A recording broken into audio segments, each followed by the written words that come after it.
So if you put both hands on there, so there's an arm, and that can be an non-compliant arm, the one that doesn't want to bend.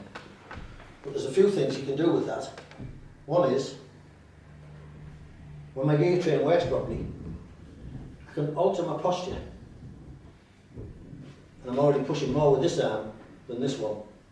So he thinks he got hold of something static, and all of a sudden now I'm pushing him. And if I push into his heels, then what he's doing, for extra strength, he'll push from his heels instead of a pulse return. I'm just using a pulse return. I'm floating. I'm going upwards with the pulse return signal. He's going downwards with one. I'm going, right, I'll push harder than this. So now I can lock his body up. So now I can go to, he's using his skeletal muscles now to keep him up. The autonomic nervous system, which normally works with all the muscles and all the body, is no longer working.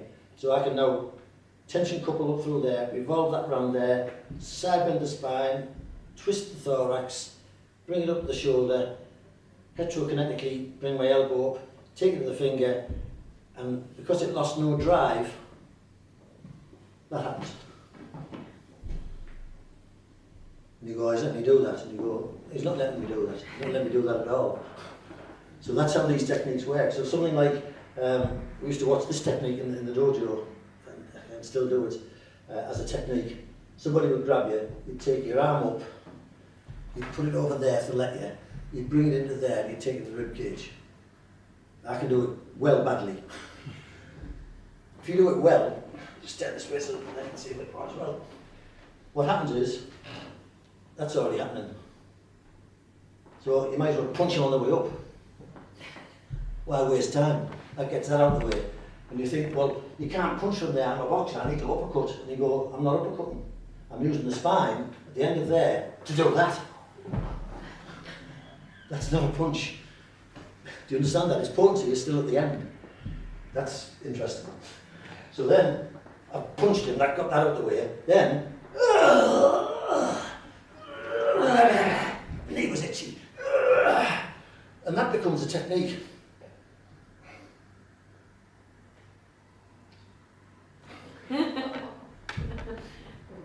He's tension coupled but out of balance. I'm tension coupled in balance.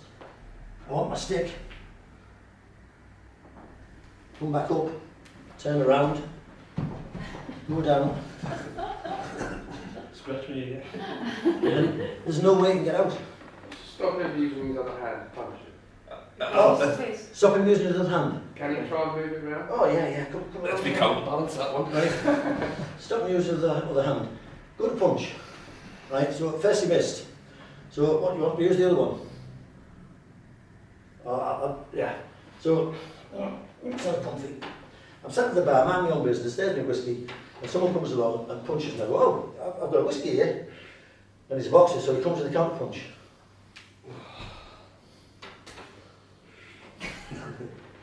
Problem is that arm looks like it's doing nothing, but it's not there. I need that to be counterbalance. I've got nothing there. Yeah. Now what I'm doing there, because this is what I want you to understand, because you can watch all that and it's like, oh yeah, that was good, wasn't it? Yeah.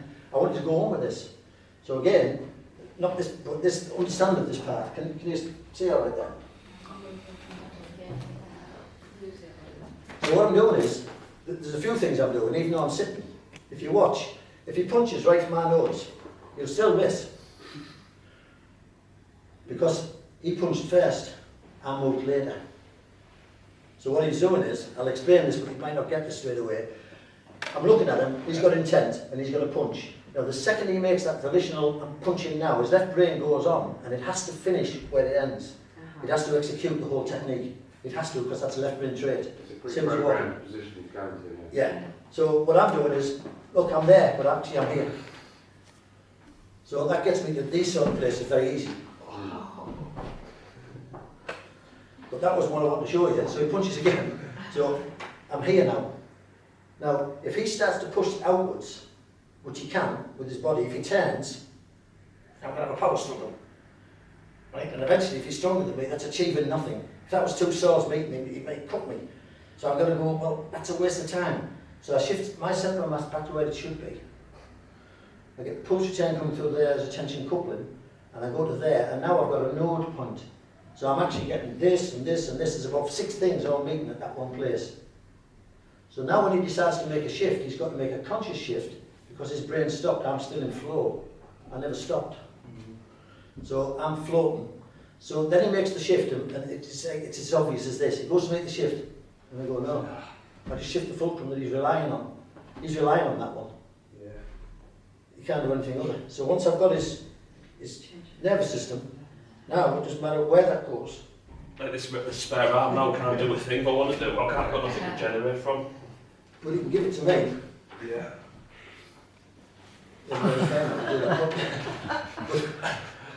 And I'm still sat there, and I go, there's my whiskey.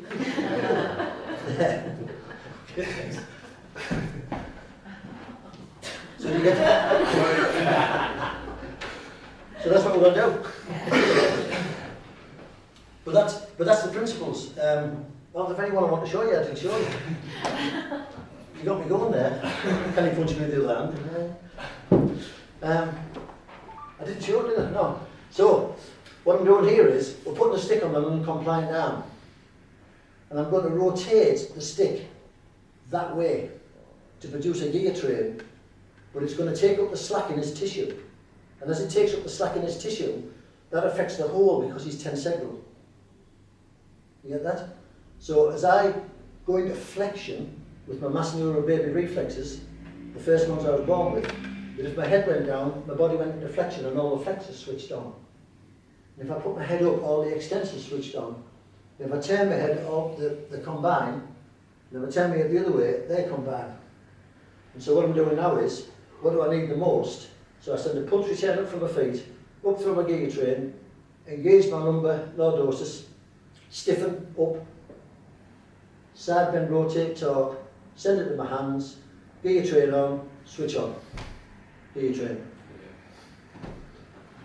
giga train, giga train.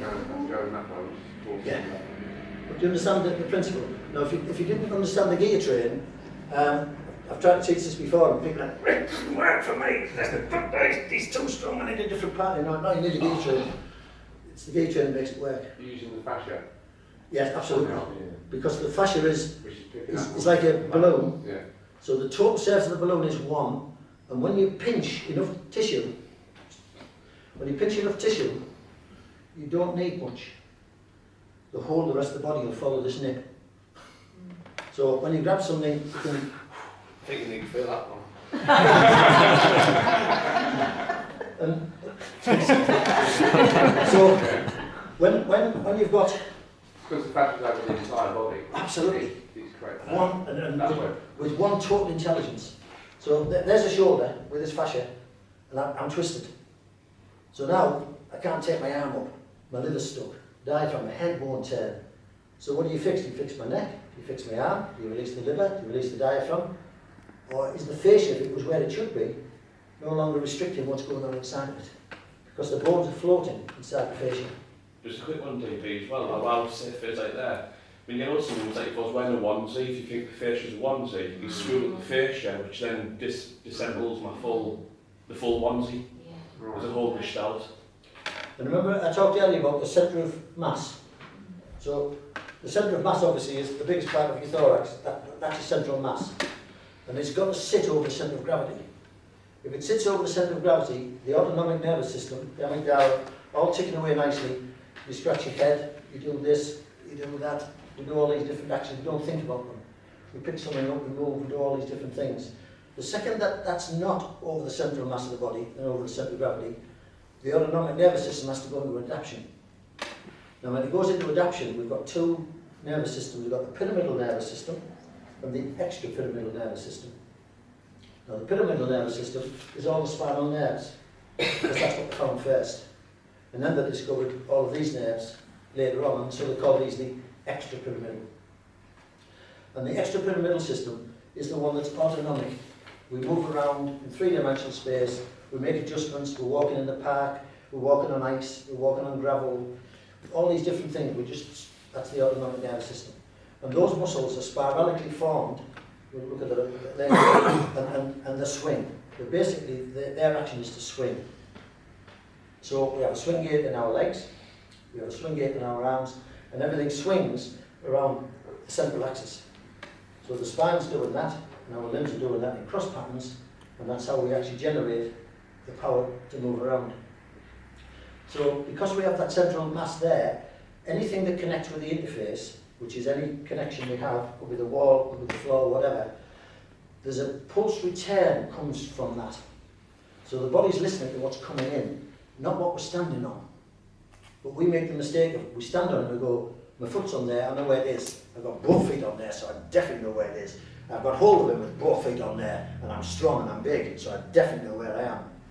And you're actually using your pyramidal system muscles, your volitional muscles, I'm going to hold him with that strong bicep and deltoid. He's not going anywhere.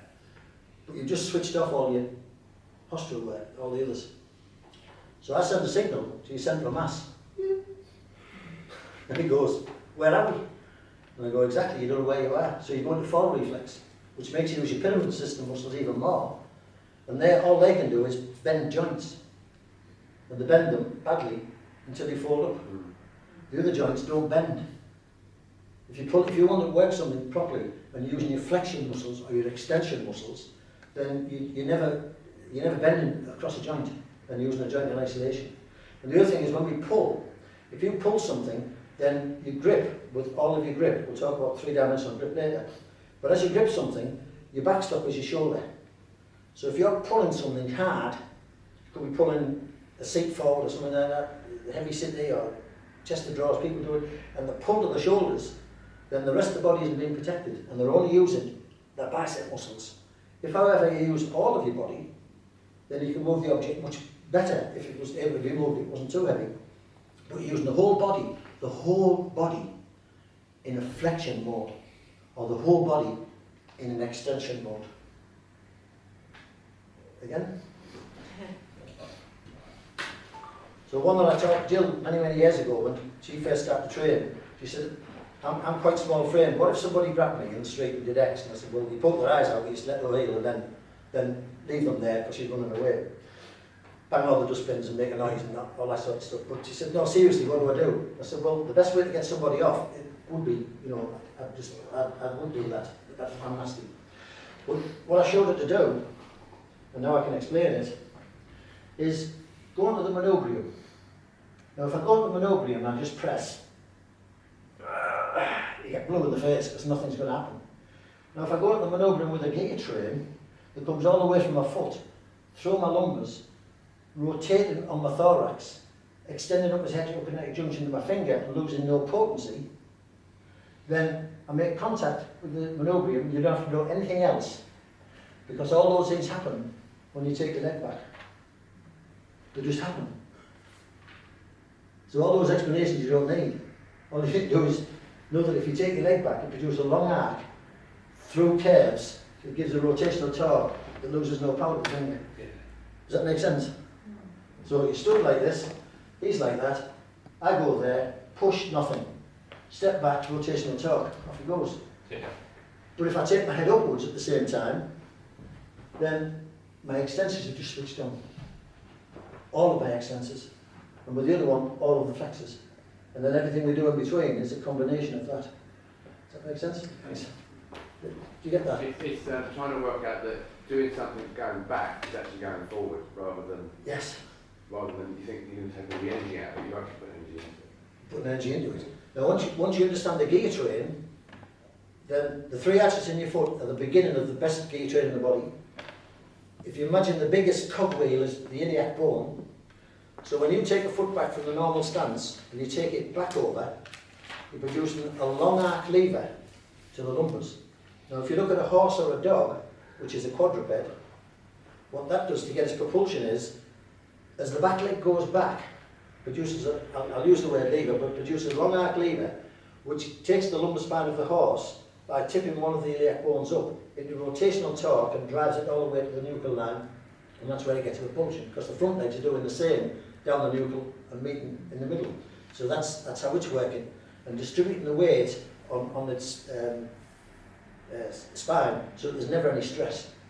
So that's why it can carry loads and stuff like that. Now when we look at ours is a modified one of those. It's superior, but it's inferior because the gravity is always there. If we had no gravity, we'd be even better than we are. But the second you start to make these long chains, and so what we're doing is take the feet from neutral and I'm taking my leg back, so that now becomes a long arc lever to the lumbars. I can increase that by side bending and rotating the thorax even more on the fixed pelvis. So the pelvis is going that way, it's going back. So I can rotate the thorax on that. I bring the long arc all the way up, tension-wise, right to the finger, and then, if I'm extending the head, it switches all of the extensors on. So what you've produced is a long arc, gear train, tension coupling, movement pattern. Can you see that? Now once you can understand that, you realise that stepping back is no longer a loss of power, it's an increase of power. But mechanically, your argument that doesn't make sense at first, does it? Yeah, logically, if you look at it, Yeah. he's running away, always going back. I should be pushing it, I'm stepping backwards and I'm getting forward propulsion. And that's the difference with, say, a rocket. You've got a rocket that's going to go up to the sky, you've got that retro propulsion. So that's from the back, the rocket goes up, there's a retro propulsion. If you look at a motorboat, it's got a screw wheel on the back, change the water, make it into a standing wave to push from, so it makes that go to a standing wave that resists and gives you retro propulsion, the boat goes forward. The body doesn't need retro propulsion at all. And so when someone would say, use your spine, you'd see people in the dojo using the spine. And I've said it for years, you've got to use your spine, you've got to use your spine, and they start pushing harder. And you go, it's not about pushing, it's about the ergonomic dynamics of it. And that's why this is breaking all this down. All that's going on anyway, you either use it or you lose it. You either use it or you don't. Now if you don't use it, the things that you want to use therapeutically will become hard on one side, they'll torsion you, you'll end up with injuries, you'll end up with sore fingers. And so 50 years later you'll be gone, maybe 20 years, who knows. Well, when you get plants that grow up, they never grow straight out, so they can't. They have to twist themselves. So they use their whole entire being to actually get through to the surface. Next door to we have a, is it a bramble bush that comes over there? It's a bramble from next door. And every year I have to cut it. Because it'll grow to 20, 30 feet by the time we get around to cutting it. But it'll find its way through there, it'll spiral over there, it'll go. And anywhere that force meets resistance in nature, it spirals. Anywhere that force meets resistance, it spirals. Do you know that spiral? Yeah. That's how, snakes use only undulation to move. You watch a tulip. So a tulip in the spring, the leaves don't open that way, they open that way. Because that's the only anti-gravity movement we have. You say on that lily now. Yeah, hence the lily. Because it couldn't open otherwise. It couldn't open. Gravity would actually stop it. So once you understand that's natural movement, and the bird knows how to fly, and the fish knows how to swim, and we learn to walk, and then you follow your parents badly. For some reason, we start to walk differently. You go to an infant school, and they all sat cross-legged on a little cushion. And all of a sudden, you go to a big school, and they sit on chairs, and you go, what was wrong with the cushions? And then they stop playing. You're too old to play, so right brain switched off.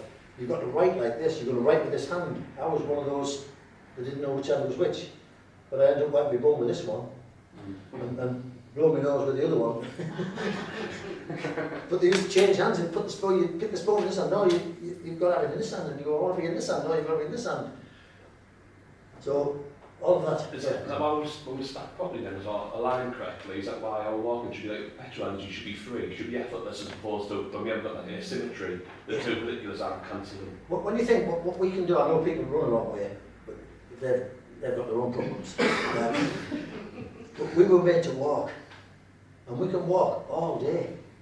The Aborigines will walk 50 miles and then sniff water. There was a race across Australia once. It was this bloke, the Aborigine won. I think it was just a 100-mile walk or something. But you also had to find water. And this bloke set off running. He was going to beat this Aborigine. So he set off running. So he did about the first 30 miles. The Aborigine about 10 miles up the road. After 50 miles, he about 20 miles up the road. After 60 miles, he nearly caught them up. He just kept walking. The other bloke couldn't find the water and things like that. But we're designed to walk. And walking should be perpetual, free motion. We can walk all day. Because that's what good. But when you can't walk all day properly, it takes about 70% of our energy to keep us upright. A mule, it takes 40% of its energy. So we can put a load of stuff on a mule and it can carry it because it's got 4 legs and it's strong. But you take this and take it off centre and use 75% and it's like walking through water. If I have a bad day, I'm walking through water all day. and it's very tiring. And if I work like that, it's even more tiring. So when I first started working, I would do one client, and the next day I couldn't do anything. I'd go in the garden and garden for a few hours, and I couldn't do anything. This was a few years back. That was